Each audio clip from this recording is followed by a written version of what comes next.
Good evening, friends. It is bedtime again, and I find myself wanting to do a little crochet and maybe just jack with you. This is my stack I'm going to go through. I have a whole lot more, but I grabbed a few, and I have worked on this today, and it's gotten quite big. So this is go from top to bottom. This isn't as wide as it's going to be. It's going to be as wide as a queen, but this is it. See, see how many more from last night that I got connected. So it's getting quite heavy. Yeah. So I hope you've had a good day today. I had a very tiring day because it was um, about 5 hours sleep last night, which for me is not enough. And I got up and didn't really go any place, so just did a little Bible reading and studying, and not much, not like I usually do. And then started working on this, and just spent the day doing this, I guess. Nothing thrilling. I did get my shower this morning, and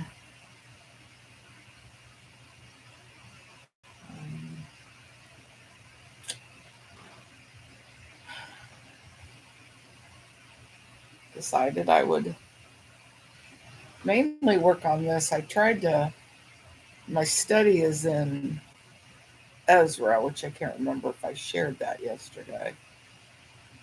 I just felt like the Lord really wanted me to study Ezra, which is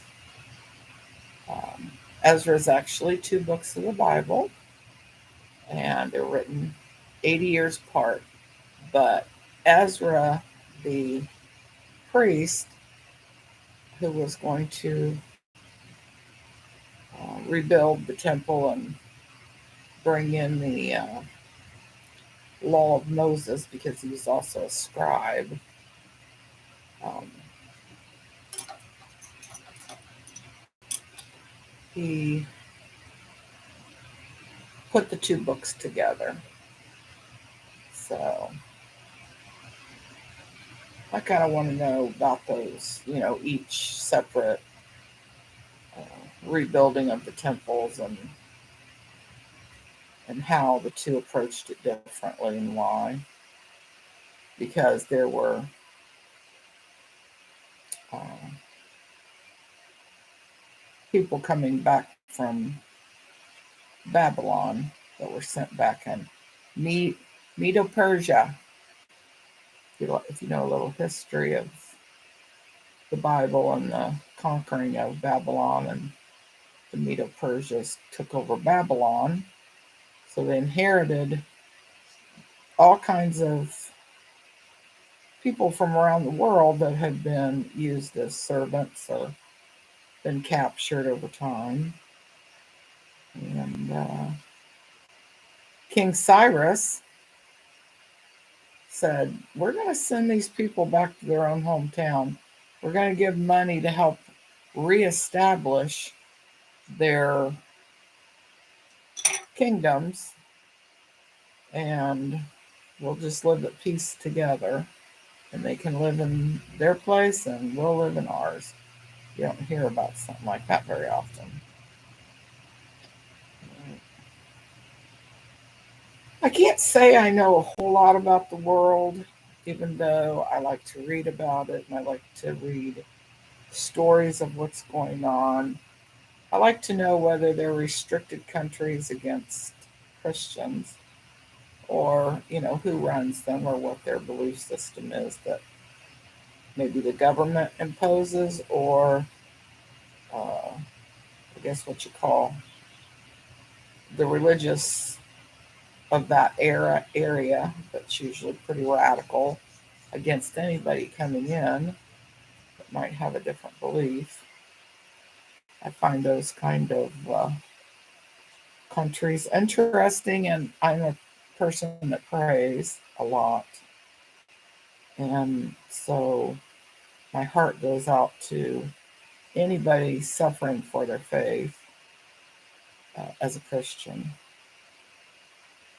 And of course, we know Jesus is coming up on Easter, and he definitely suffered for his faith and his um, kingdom that he established on this earth. And even the religious Jews did not want his kingdom established. But what they didn't understand, he wasn't trying to establish it on the earth, but in the human heart. So that was the thing that they didn't get. As far as God's concerned, if you've got a religion or a belief, you can have it until the cows come home, but it's not the way of Christ or the way of Jesus. It's not the way, the truth, the life. No one comes to the Father but by me, which is Jesus Christ. So I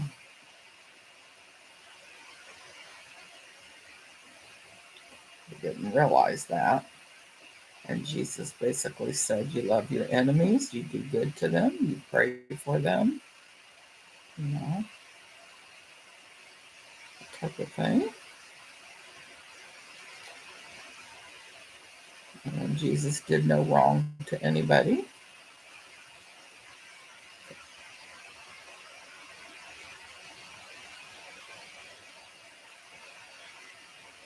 Still putting my hexagons together for Dawn's quilt. And Dawn got to play golf today. I think when we went out, it was 25 degrees. And he was supposed to start at noon, but and he works at this golf course too. But today was his day off, so he was going to play golf. And as it was, we had enough frost on the grass that they had to wait for the frost to dry up. It took until about 8:45 in the morning, so just before noon. And then they were allowed out to golf. Part of the reason is, well, you drive a golf cart, and on some days, if it's a rainy day, you have to stay on the path for the cart. You can't say go drive out in the middle of the fairway, to get your ball and then jump back in the cart and go to your next area. And everybody knows that nobody rides a golf cart on the green, which is where you put it into where the flag stands, and it has a hole there, and that's when you make your hole, which gives you your score. I'm talking to somebody in case they don't know anything about golf. And that grass is a very, very short, it's a specialty grass. And if it is wet and you walk on it, it kills it. So they have to be very careful about when they let somebody on the course.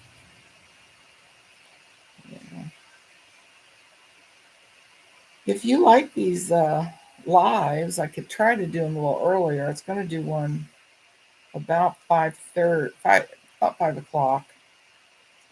And because I didn't get much sleep last night, about 5 this evening when I was going to do a live, my husband even put earplugs in his, to hear his television while he was eating dinner so that I could, have the live. But I was so overwhelmed with exhaustion, which kind of stays with me anyways. I have a problem with that the doctors are trying to help me with. But I haven't been napping at all for weeks, and that's not like me. But it does energize me, gives me, like, renews my strength. Uh,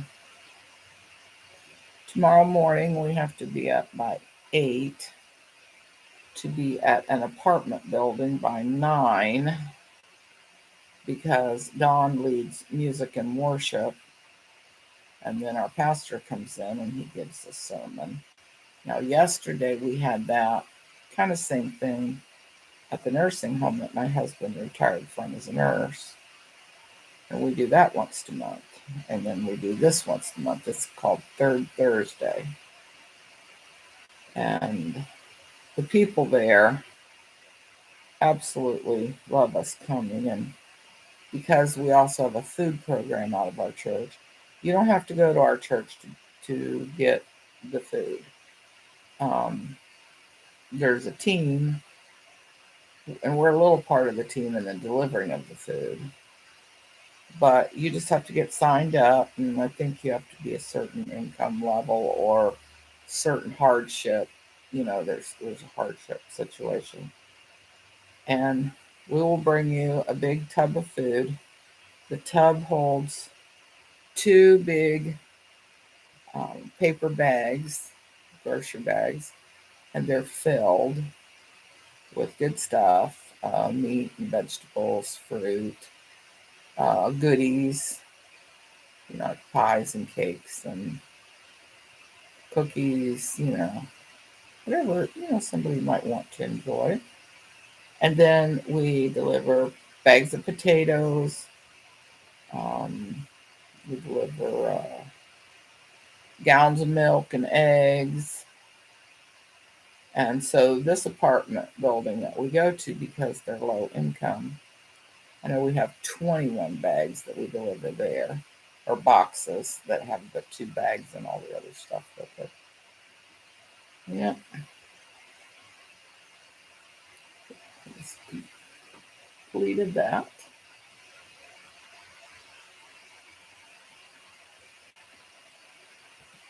Um, but we do that at 4, and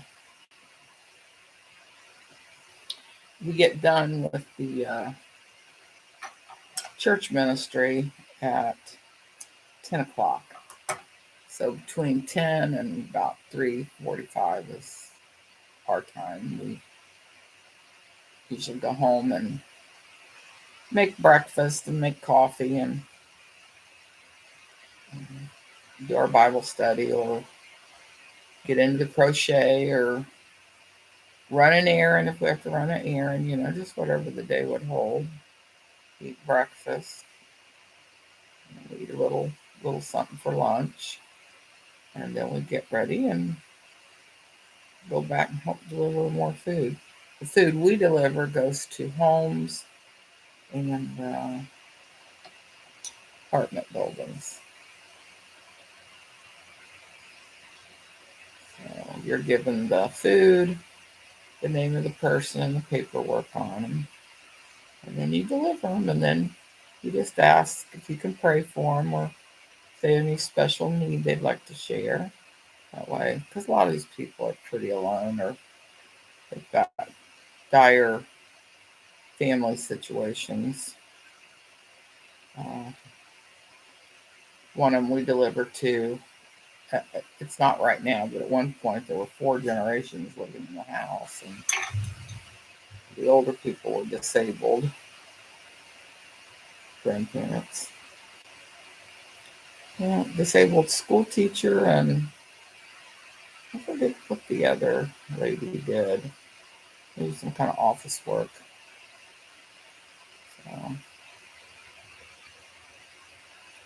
I see other people come on live, and you know they have people that ask questions, so you have something to go off of And I don't have that yet. I just started this yesterday. I had done two a year ago, I think. And then last night, um, I was very tired, but I was kind of working on my husband's Afghan here. So I thought, I think I'm going to try it live. And then I had some friends come on, which they're not on tonight. So I think she just happened to cross, probably closing her computer down, saw that I was on. So maybe somebody will pop on. If not, as my daughter said in um, the last comment on last night's was, you don't need to wait. You just start talking, and then um, we'll watch it in replay. That's what I'm doing, just talking. But if you have somebody here, they can talk, and you can ask them questions, or they can ask you questions, and then that makes it easier to know what to talk about. So, anyways, pretty much my day has been laundry, dishes, taking care of my dog, taking care of my birds. I am. I think I did say yesterday. I'm thinking about. I have two parakeets, and I'm thinking about getting a third parakeet. Now, the two parakeets I have, one is a rescue parakeet because she was born with deformed beaks, and they got to have their beaks. And she's a girl, and her name's Josie. And then my other one, he was one of two male parakeets I had, and his buddy was sweetest, kindest, gentlest little birdie. He always said he reminded me of an old gentleman. He had a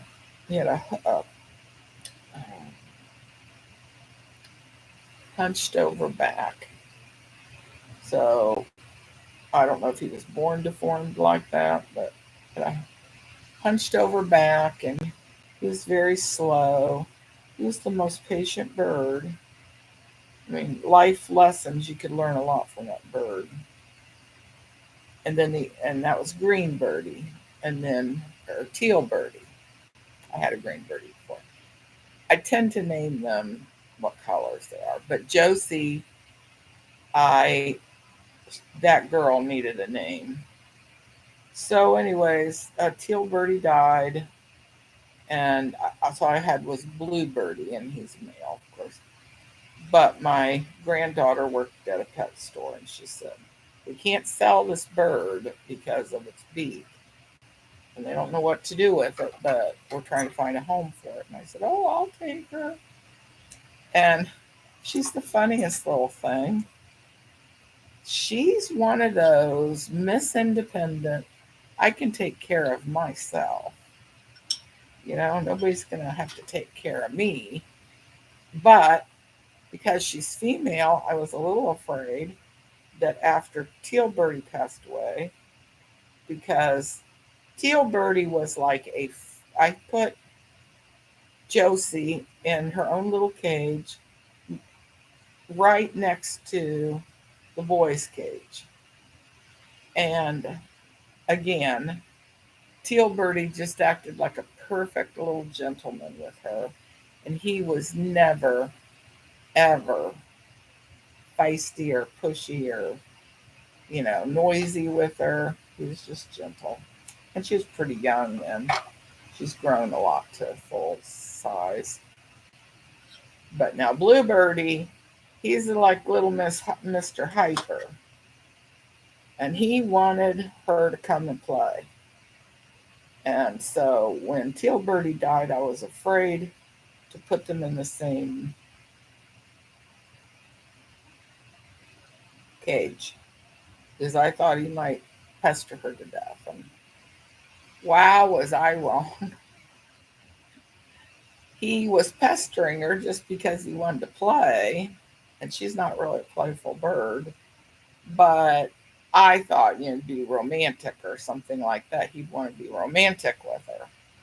Oh no, oh brother, she put a kibosh on that one. That one was not going to happen.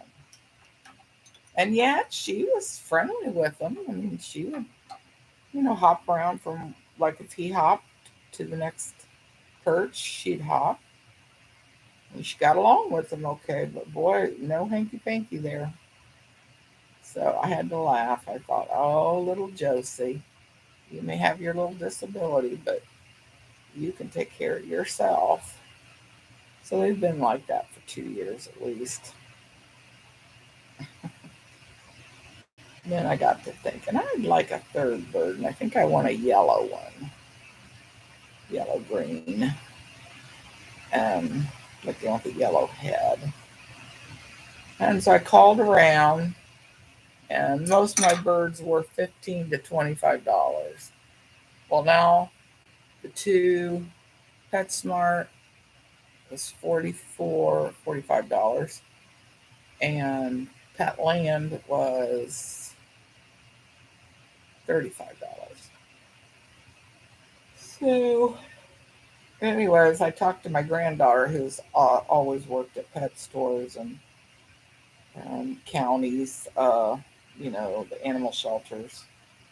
So I asked her what she thought if I should introduce a third, because these two get along so well. And they definitely have gotten what I will put up with, in place. And they do seem to stick pretty close together. If one jumps from one section of the cage, then the other one does too. So after I got to thinking about it, I thought, well, I want to get a male or a female. Well, the females are quieter than the males. And so I thought, well, maybe I'll get another female. And then I didn't know if that would work with Josie. So I don't know. I'm still thinking about it, praying about it, seeing if the Lord gives me a go or a no. I kind of like to know ahead. Is this a good idea? Is this a bad idea? I was so perky this afternoon until I started to do the live stream and it just went. So I am going to have to come back. I'm a little more awake and got a little more umph. But I am enjoying doing my crocheting with you. Or whenever someone watches it. Yeah. I've got so many more in my mind. And I don't like to go anywhere, even church, without my crochet. And I would never take a big blanket like this. So I'm trying to think of another small project that I can do that's not a hexagon.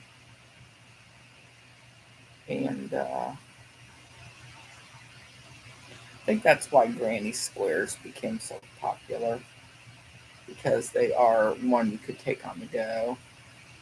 And then I thought, well, maybe I could make them striped to, like, so wide, as long as you want. And you can kind of roll them up. They're not bigger than,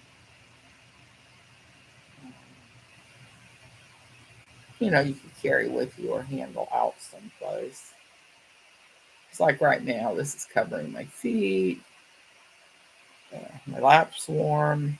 I wouldn't want that dragging out someplace in an apartment building or at church or wherever where a lot of people walk. Since it is a blanket, my granddaughter, she's married and got her own home. She called me tonight after my nap, and we had a nice talk. We talked for 2 solid hours. And she's showing me, she has 2 rabbits. There's 2 guinea pigs too. But she was showing me her new baby rabbit. And this baby rabbit was sitting on top of a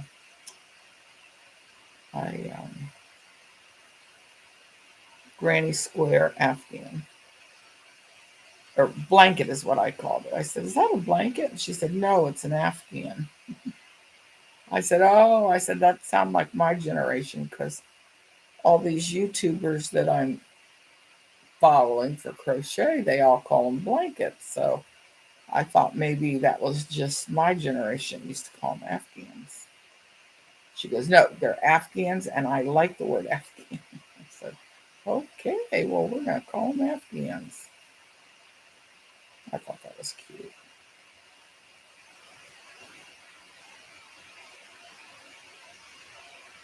I did tell her, which is kind of sad, but I pray for the Afghanistan war, uh, or they call it the um, aftermath. But there's a lot of Christians there, and I don't think, I think they have to be in hiding. So pray for them. But I know they want to be there. You know, it's home. Whatever country and people that you're from, that's home. And I know if people choose different religions than what they grew up with, other people are threatened by it, and they can't let you live at home anymore. So sad. It is sad. All right. I ended up putting where I know I want to work next. I ended up putting these clips so I could go, oh, well, there's a where I have to build up. I think, unless I already built that one up. Let me see.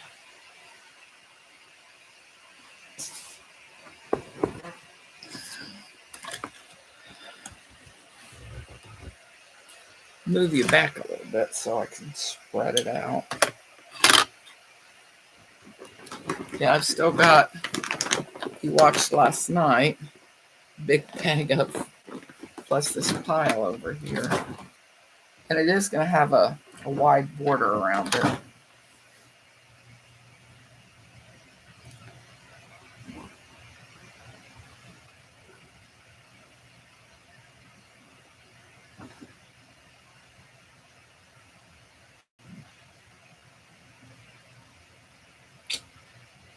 Well,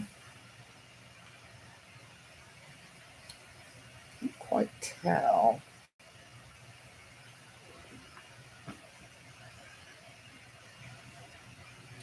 I'd say this whole side has to be built up. So, I'll put these clips all along here. That way I know this is the side. See how I put these clips? I have to build up this side.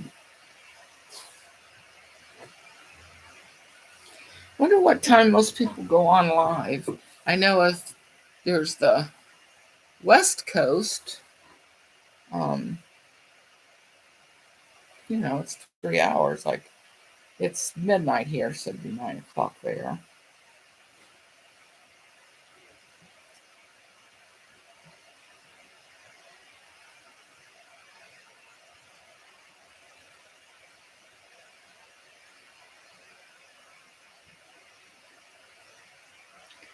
I have 2 more Afghans I'm going to make for people that I know and I love, and I want to give them one. And then I'm going to start making them for Bibles for earning money to send Bibles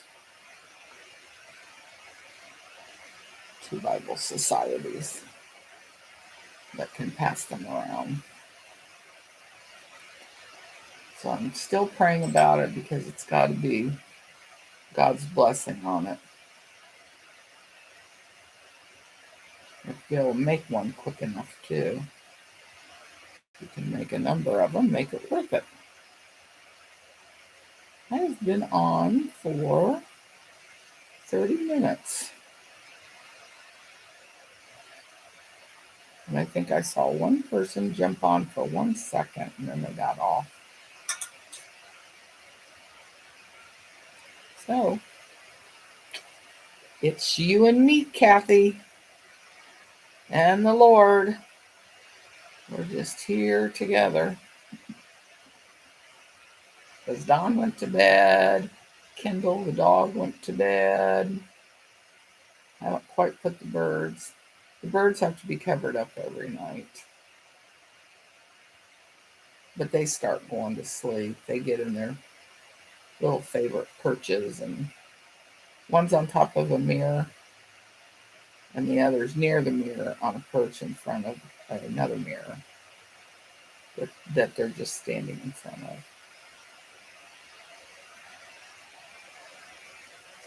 Guess that's the way birds do it.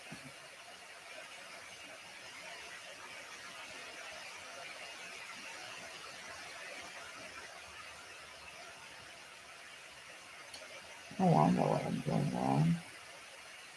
Okay. Sometimes it just takes a minute. Does anybody like to do painting or drawing? Or I love photography. And I'm getting very interested in biblical history. If anybody knows anything about that. All started with me studying the book of Ezra because of the three times the Babylonians and then the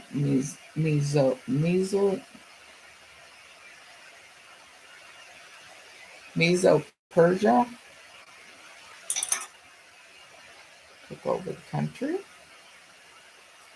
And I would like to know more about that time period.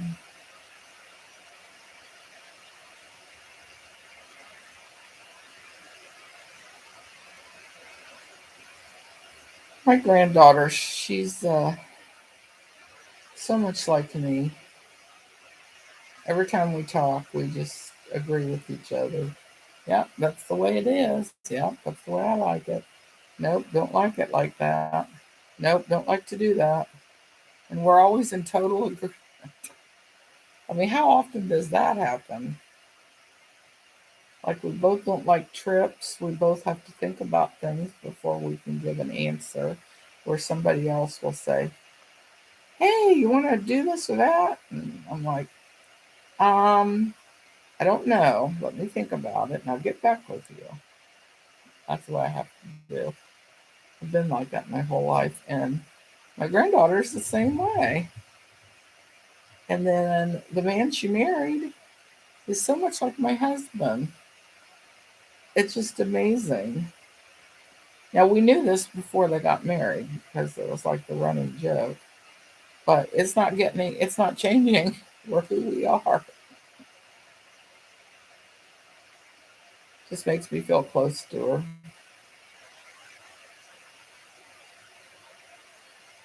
We both don't like to travel at all. And I know I have a couple of cousins that have been very disappointed that I haven't wanted to travel and come see them. I don't travel. And people that don't have a problem with traveling don't understand it. They look at travel as an adventure, it's a getaway, and I look at it as it's a time of great, great anxiety, one that I don't feel I have to do. Um, it's a time of uncertainty, and I like certainty, to a point. We were both talking today, my granddaughter and I were both talking about how we do much better instead of planning something if it's sprung on us. Now, it has to be sprung on us right then and there, and there's no looking back. Like somebody comes to the door, a family member comes to the door, or a friend comes to the door, and there's not anything you can do about it. Um, but if someone calls you up, and these are your own children, grandchildren, brothers, sisters, people you're close to, if they say, Okay, in 3 days, we would like to go out to eat with you, or we would like to come over. I always have to say, let me think about it. And I don't have to think about it a whole long time, but I have to not have any pressure and I have to think it out. Okay, did I have plans for that day? What's the time period between this activity or that activity? Um, am I going to need to buy things for this? It's a matter of I got to plan it and I have to decide if, you know, I've got the energy for it. So it's really nice. I finally have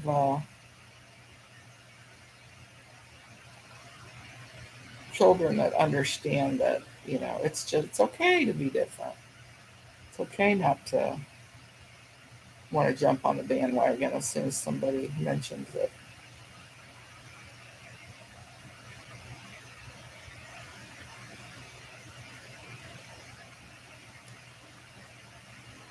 Oh, I've not been consistent with my whip stitching. That's okay. Told Dawn this reminds me of a bohemian blanket. The colors, the whip stitching, the just kind of fly by the seat of your pants look to it, at least on the back side. It is kind of showing through a little bit on the front, but it's not bad. You can put a blanket like this together with your crochet hook, and you can do a raised border around all the pieces, or you could do a flat border, or you could do a lacy border. There's all kinds of things you could do, but I like working with a needle and thread, and so this is my opportunity, since I don't get one very often, to work with a needle and a thread. It looks like I see someone came in. Would you like to say hi?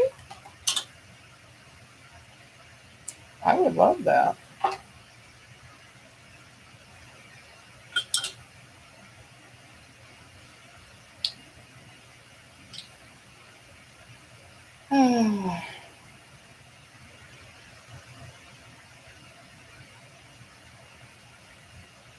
I've been cleaning my room. Uh, I don't throw things on the floor, or, I don't just junk piles of stuff up. I've always been like this. I get laundry baskets or just a storage bucket, and I will put things that I need to find a home for or put away. I will put them in those plastic tubs or laundry basket if it is one that goes on the floor, to maybe put some heavy things in. And I've been going through my buckets. I think I had four. And it's funny, when I take them out, I have a big bucket that I keep in a corner of my bedroom for medicine. And, like, I have asthma, so I have to keep what do I call that? Broncholator is all I think of. Breathing machine. So I keep that, and off medicines. I've got packets of COVID test kits and just things you don't use very often, band-aids and that type of thing. So I keep that in there. But then inside of the bucket, I keep everything in Ziploc bags. So everything's really pretty organized, but it has to be put in the right bucket in the right bag. I've got so many pens and markers because I used to do art all the time with junk journaling. And I do have two junk journals right now that I will periodically um, put cards or something that I've kept that I think would be interesting. But it's not creative like my others. At Costco, they had these big plastic, uh, bright yellow tubs, and I mean, they're big. Like, I can't pick one up. And it's real deep, and it has a black lid that snaps on it. And I filled up 3 of those with my junk journals and my regular journals. I keep a journal about everything. From the time I wake up in the morning until I go to bed, I write everything down. I write the time, I write the thoughts, I write just about anything. The food I've eaten, um, any phone calls. It's like my memory bank. So I keep those. I know a few years ago I had kept them since I was first married. We've been married 47 years. And I thought, oh, this is just junk. Nobody wants this. So I burned a stack of them. And I normally never regret anything I get rid of, but I do regret burning those. One of them was a vacation that we had gone on when our youngest daughter was in 7th grade, and we went to uh, Maine, um, Kennebunkport, Maine, and then we traveled, of course, Pennsylvania. We traveled Vermont and New Hampshire, and we got to see the Secret Service around President George W. Bush's compound there at Kennebunk. And we got to go on a lobster boat. We stayed at a beautiful campground there. And we just traveled around Kennebunkport. If you've ever watched Murder, She Wrote with Angela Lansbury, kind of looks like that. Just a, it's a little touristy, trappy town. You know, many people live there. Anyways, one of the things we decided that night we were going to go out to a nice lobster or seafood dinner. But first, we stopped by this little cottage, cottage business, and they sold fried clams. And we'd gotten off the lobster boat, and we thought, well, we'll go get some fried clams. And that night, and they were good, but our daughter wouldn't eat any. She thought they were gross, 7th grader. So we um, got dressed, left the campground, went to this really nice restaurant, and we're sitting there and we're getting our salad. And my husband and I looked at each other and we said, um, I can't sit here. I'm sick. So we got up, we went out to the car, we apologized to the waiter. I think we left just like a $20 bill or something to cover everything. We didn't have time to figure out what it was. And by the time we got to the car, we had lost our cookies. Come to find out that if they fry clams like that, and they just put it in a almost like a French fry box, you know, it's a little bigger, but like a French fry box. If they don't cook them long enough, it doesn't kill the stomach, their stomach, the clam's stomach, and you can get bacteria and get sick. Apparently, that's what happened. So we were very sick for the next 2 days. Oh my goodness. And we wouldn't let our daughter near us because we were afraid she was going to get whatever we had because at that time we didn't know what it was. We thought maybe we'd caught something. And so we spent most of the time in the restroom.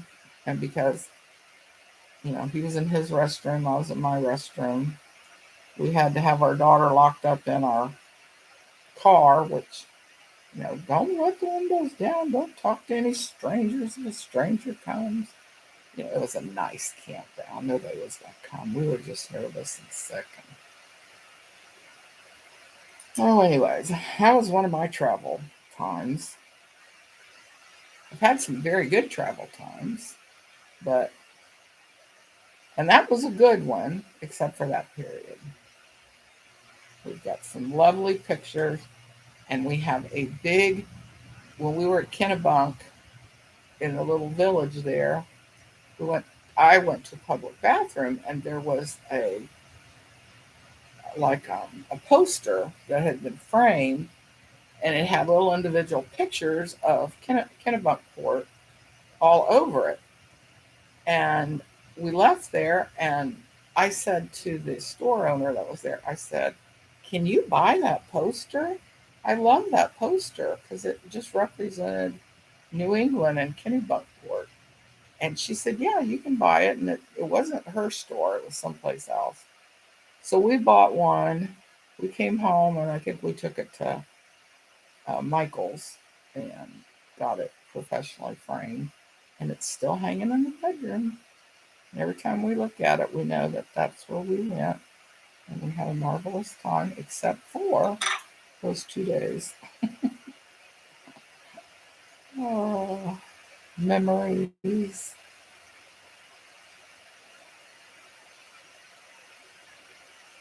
Is there anything you'd like to say? I see one person. I'd love for you to say something.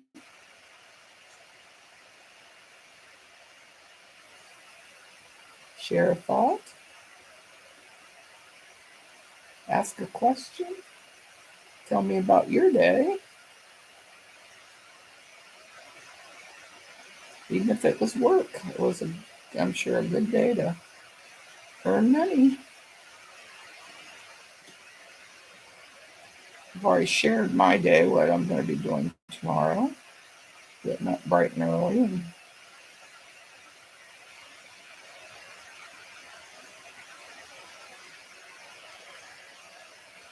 our day will be a little long. We are going to do a little shopping too.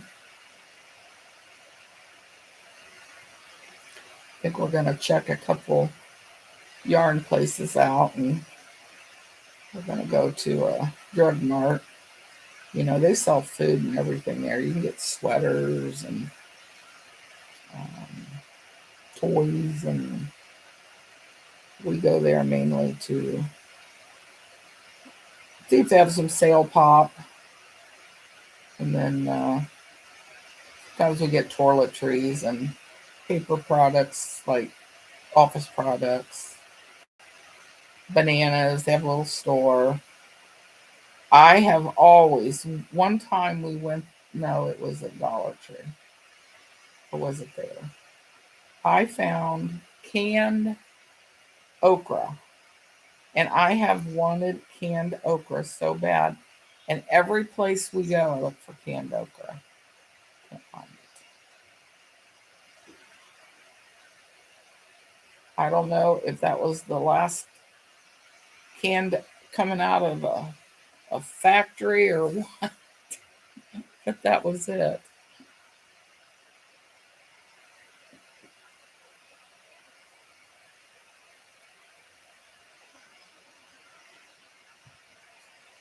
That was nice and cold.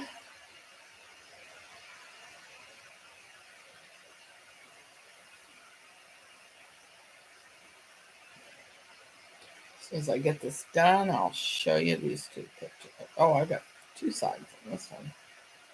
Yeah.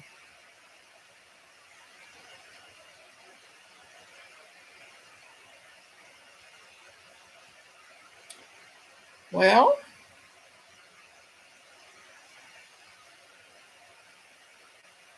I think I already told you I was interested in studying Ezra. And Ezra is going to lead to Chronicles, Ezra, Nehemiah. I think it's going to lead to Zechariah and what was the other one?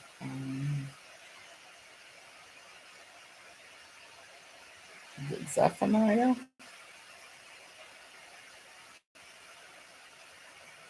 I don't know if anybody listening appreciates Bible study, but it is fascinating. It is absolutely fascinating.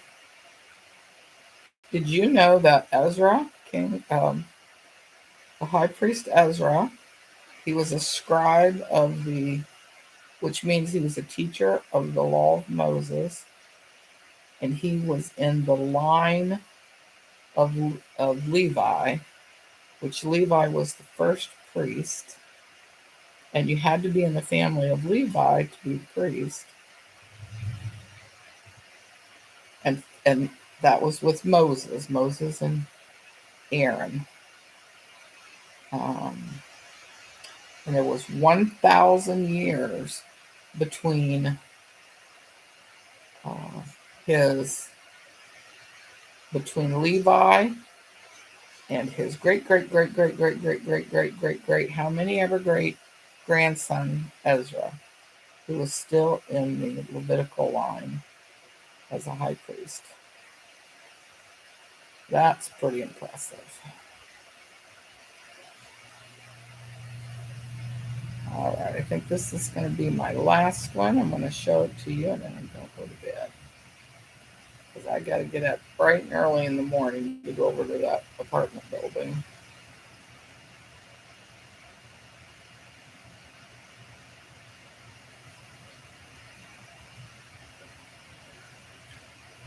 I sure hope you guys enjoy watching this. I know whoever watches it doesn't watch it in the live, but I hope you leave a comment. I would love that.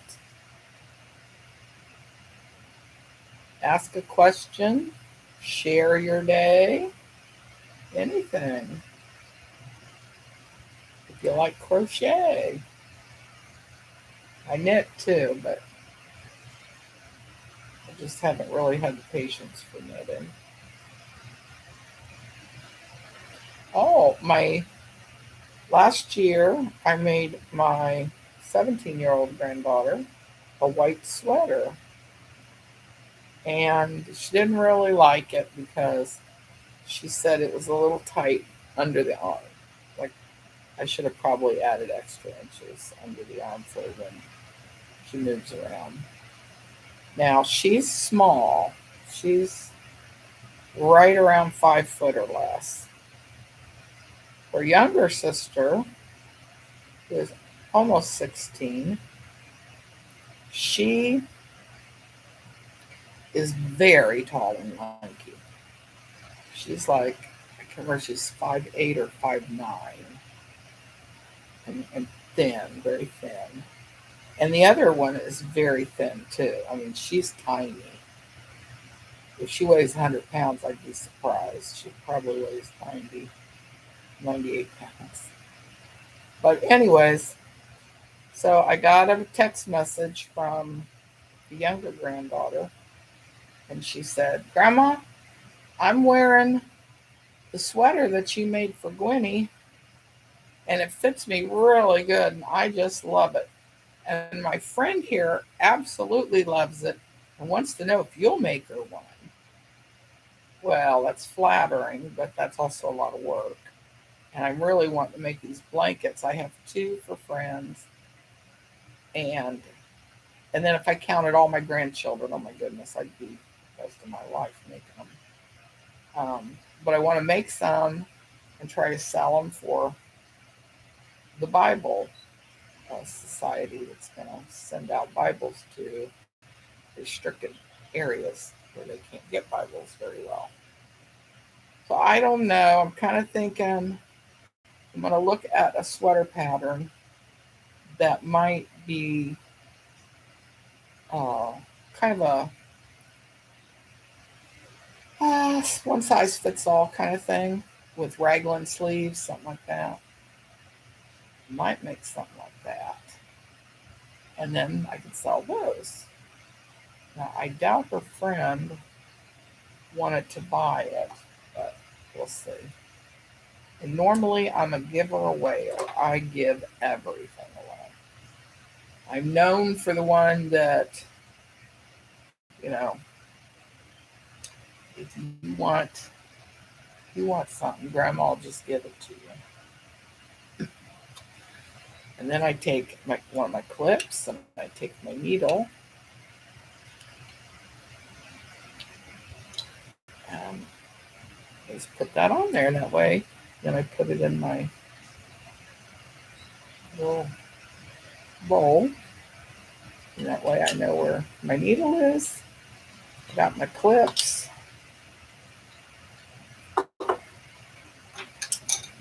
And got my hook. And I do have a couple clips still on here. Let's see. Unless one fell down. Oh no, I got two clips here. Yeah. So that'll be my next place I'll work. I'm gonna lay it out on the bed and make sure where I wanna start next. All right, well, I hope you heard me okay. And I really enjoyed talking to you.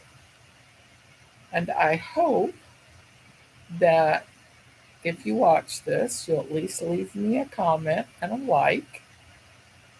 It does help the channel, but it more helps me. It just encourages me. All right. I will say good night.